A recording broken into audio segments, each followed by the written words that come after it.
Man United 0, Wolves 1. I mean, 15 losses in the league. And you know what? I don't care.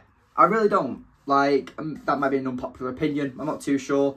However, I look at it and I'm like, the Europa League's where it's at. The Europa League's where it's been at for the last, 4 weeks now? Like, I'm not being funny, guys, but if you really think you're not going to do anything in the league at this point, you need to really, seek help. Because, I get it, you're playing for pride. You're trying to finish as high as you can in the Premier League table.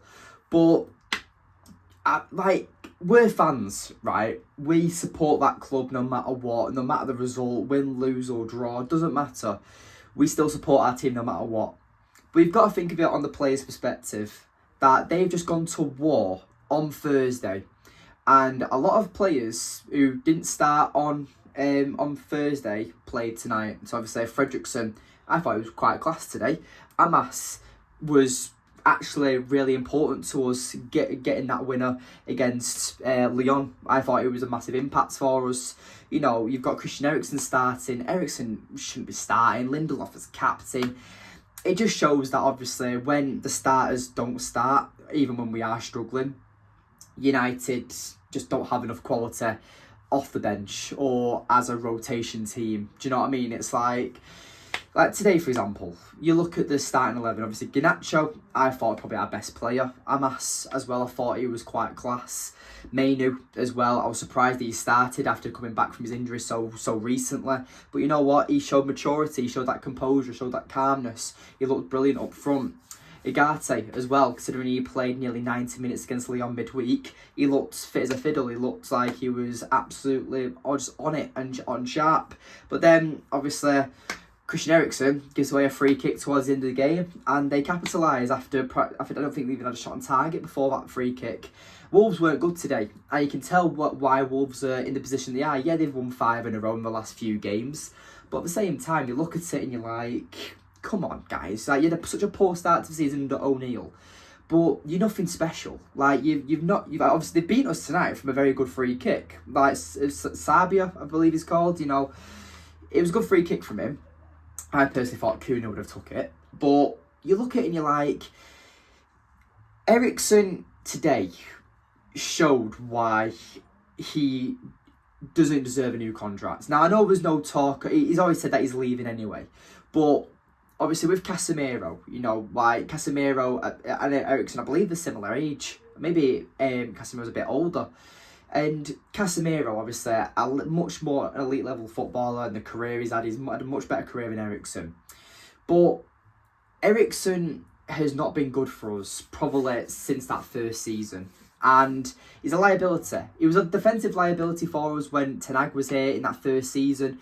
And you've got to look at it as a free transfer. And you know what, Eriksen, yeah, he's done all right. For a free transfer, you can't complain. But at the same time, it's just gutting because I'm gutted that we lost because obviously I don't want to see my team lose. But at the same time, there's also a feeling inside where I generally don't care because it's the Europa League is where it's at. I mean, I've watched it at my grandparents today, as you can tell. The background's a lot different. It's my granddad's room and it's absolutely sick, to be honest. The amount of stuff he's got, Eric Cantona over there, George Best, Ryan Giggs, all that stuff. It's absolutely mint, this room. But at the same time, you look at it and you're like, we've got Bournemouth next week. They lost. Did they lose yesterday? I can't remember. I believe they lost. I don't know. But yeah, we've got Bournemouth next week, and a week off is obviously crucial. But I can honestly bet you any money that next week, obviously, we'll be focusing on Bournemouth because that's our next fixture. But I can guarantee you, the training sessions and the drills we'll be doing is to tackle Bilbao. And I genuinely think that's how it's going to go for the rest of the season. Genuinely. We might get a win. We might get the odd draw here and there for the rest of the Premier League season. But genuinely, I don't expect United to do much in the league. I know, obviously, we should have the quality to be putting teams away and should be winning. Obviously, with the way we played against the likes of Lyon, United should be able to come on and win a game like that against Wolves. They weren't good today. United just had so many chances, the amount of corners we had. And Rasmus Hojlund, again, I don't want to act like I've got a massive agenda against Rasmus Hojlund, but he is so poor. He is. that chance he had where he spun the defender, just ran forward and then slowed down and allowed the defenders to catch up to him and he lost the ball.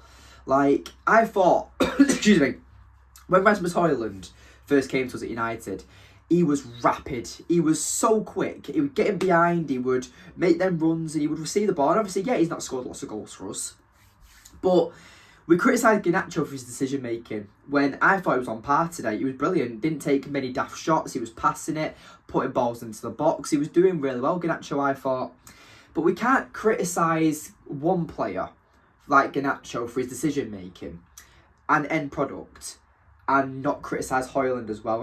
And it just seems like, to me at the moment, there's way more fans who have stick on Garnacho and someone Hojlund. And I'm there like, not to say that it should be even, but I think I should be more on Hojlund because Garnacho's a homegrown talent.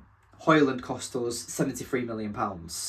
You know, one has that flair about him, and one just sticks up front. And the frustrating thing is about Hojlund is that for me, you look at it as a collective, that it generally is like playing with 10 men. Like, he doesn't take defenders away when United are on the attack.